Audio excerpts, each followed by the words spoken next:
Hello dear students, welcome to MP Pariksha. सबसे पहले आप सभी को दीपावली की हार्दिक शुभकामनाएं। कैसी रही आप सभी लोगों की दिवाली? उम्मीद करते हैं आप सभी की दिवाली बहुत अच्छी रही होगी। परीक्षा की टीम की ओर से वंस अगेन आप सभी को वेरी हैप्पी दिवाली। तो चलिए, अब हम लोग जैसा कि आप जानते ही हैं कि हम लोग डेली पढ़ते हैं करंट अफेयर के कुछ प्रश्न। तो आज बिना देरी किए शुरुआत करते हैं करंट अफेयर्स की, जिसमें हम देखें देश विदेश और राज्यों में हुई जो भी घटनाएं उनके बारे में। ठीक है, तो चलिए जल्दी से सभी लोग अपने फ्रेंड्स के साथ वीडियो को शेयर कर दीजिए और स्टार्ट करते हैं हम लोग हमारे आज का करंट अफेयर के प्रश्नों को। चलिए बढ़ते हैं हमारे पहले प्रश्न की ओर। हमारा पहला प्रश्न है, who won the international children's peace prize in 2020? अंतर्राष्ट्रीय बाल शांति पुरस्कार 2020 में किसने जीता? Options A Divina Maloum, B Licypriya Kangujam, C Greta Thunberg, D Saddam Rahman. देखिए, बाल शांति पुरस्कार की बात चल रही है तो हाल ही में अभी 14 नवंबर, हम सभी जानते हैं बाल दिवस उस दिन आता है। तो डेज में उस डे को आप लोगों को याद रख लेना है कि 14 नवंबर को राष्ट्रीय बाल दिवस आता है। और अब हम बात करें अगर इंटरनेशनल चिल्ड्रन पीस प्राइज़ की, तो ये जीता है सादत रहमान ने। किसने जीता है? सादत रहमान ने। ठीक है, सादत रहमान कहाँ से बिलोंग करते हैं? सादत रहमान हैं बांग्लादेश के। ठीक है, बांग्लादेश से ये हैं। इन्हें इंटरनेशनल चिल्ड्रन पीस प्राइज़ 2020 से सम्मानित किया गया है। ठीक है, और अगर हम बात करें कि इनकी उम्र के बारे में, तो देखिए है ना, जब 17 वर्ष के हैं सादत को यह पुरस्कार नीदरलैंड में आयोजित एक समारोह के दौरान नोबेल शांति पुरस्कार विजेता मलाला यूसुफजई के द्वारा प्रदान किया गया है। ठीक है, इनको प्रदान की करने वाली जो हस्ती है उनका नाम भी इम्पॉर्टेंट है, इसलिए आप लोग को याद रखना है कि मलाला यूसुफजई के द्वारा सादत रहमान को ये पुरस्कार दिया गया है। और इनकी जो उम्र है वो 17 वर्ष की है। और ये कहाँ से बिलोंग करते हैं?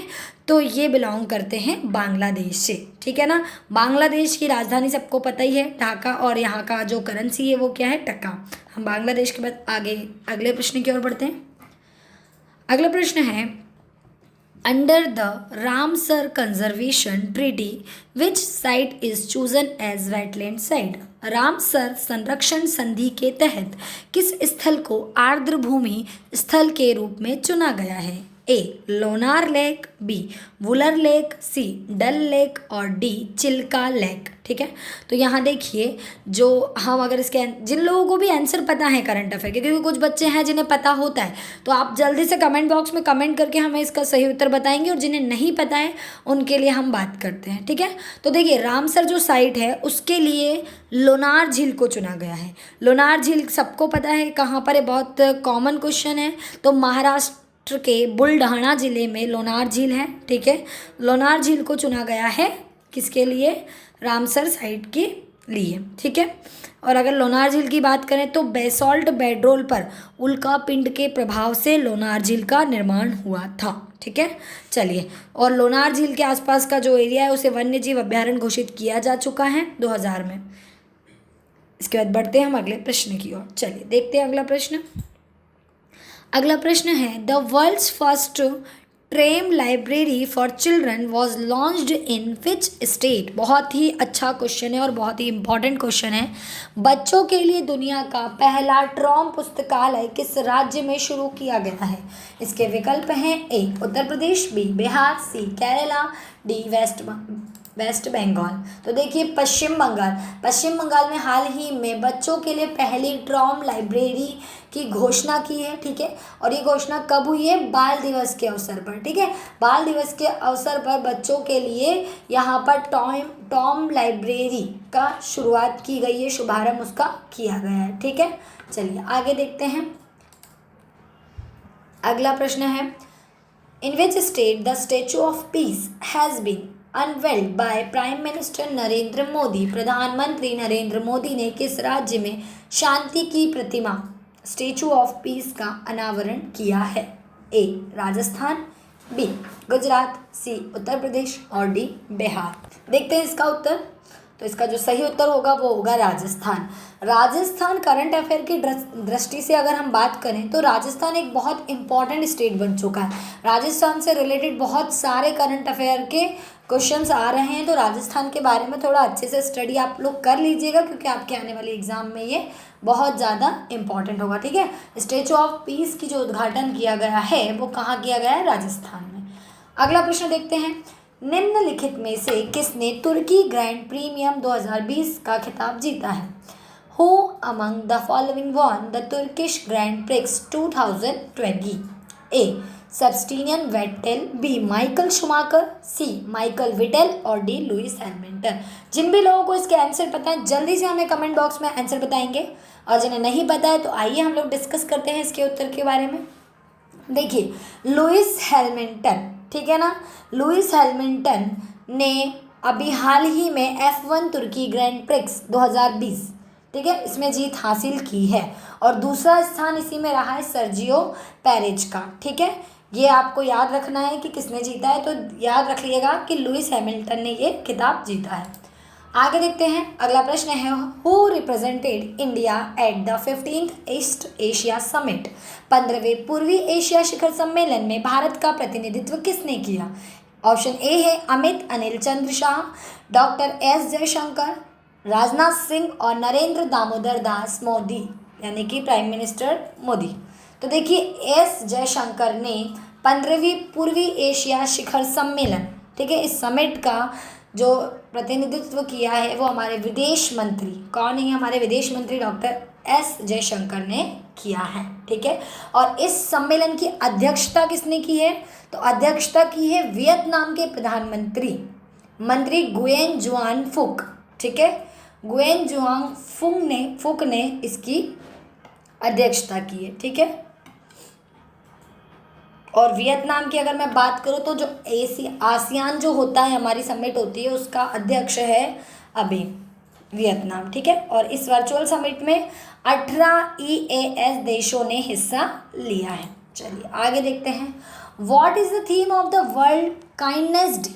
विश्व दया दिवस, ठीक है, विश्व दया दिवस या वर्ल्ड काइंडनेस डे का विषय क्या रहा? ठीक है, कब मनाया जाता है अभी डिस्कस करते हैं, पहले इसके ऑप्शंस आप लोग हमें आंसर देंगे। द पेन्स ऑफ अदर, यानी दूसरों का दर्द, वैसे इसे इंग्लिश में, हिंदी में भी हम द पेन्स ऑफ अदर ही बोलेंगे। Kindness for happiness, share happiness with kindness, और the world we make inspire kindness. ठीक है, तो इसका जो सही उत्तर हो जाएगा यहाँ पर वो होगा ऑप्शन नंबर बी, विश्व दयालुता दिवस या विश्व दया दिवस।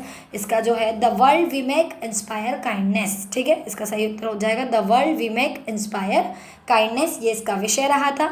और वर्ल्ड काइंडनेस डे हर साल 13 नवंबर को मनाया जाता है। देखिए, नवंबर में बहुत सारे डे आते हैं, 14 नवंबर को बाल दिवस है और 13 नवंबर को वर्ल्ड काइंडनेस डे के रूप में मनाया जाता है। आगे बढ़ते हैं, Where did India successfully tested all-weather quick reactions surface to air missile? ठीक है, इसका सही उत्तर, अभी हम इसके ऑप्शंस की बात करें तो भारत ने वायु मिसाइल के लिए सभी मौसम त्वरित प्रतिक्रिया सतह का सफलतापूर्वक प्रशिक्षण कहाँ किया है? प्रशिक्षण बताना है कहाँ हुआ है? बालासोर में, अब्दुल कलाम द्वीप पर, पोखरण में, या इनमें से किसी जगह पर नहीं। तो देखिए, भारत के ओडिशा के तट से QRSAM सिस्टम का सफल परीक्षण हुआ है। इसका फुल फॉर्म बता दूं मैं, QRSAM का quick reaction surface to air missile. ठीक है, ये एक सिस्टम का सफल परीक्षण हुआ है ओडिशा के बालासोर में। ठीक है, बालासोर जो है ये कहाँ पर है? उड़ीसा के। बहुत सारी मिसाइलों का यहाँ पर परीक्षण होता है। चलिए अगला देखते हैं, Which country hosted the 12th BRICS summit in a virtual format? किस देश ने 12वें ब्रिक्स शिखर सम्मेलन को वर्चुअली प्रारूप में आयोजित किया?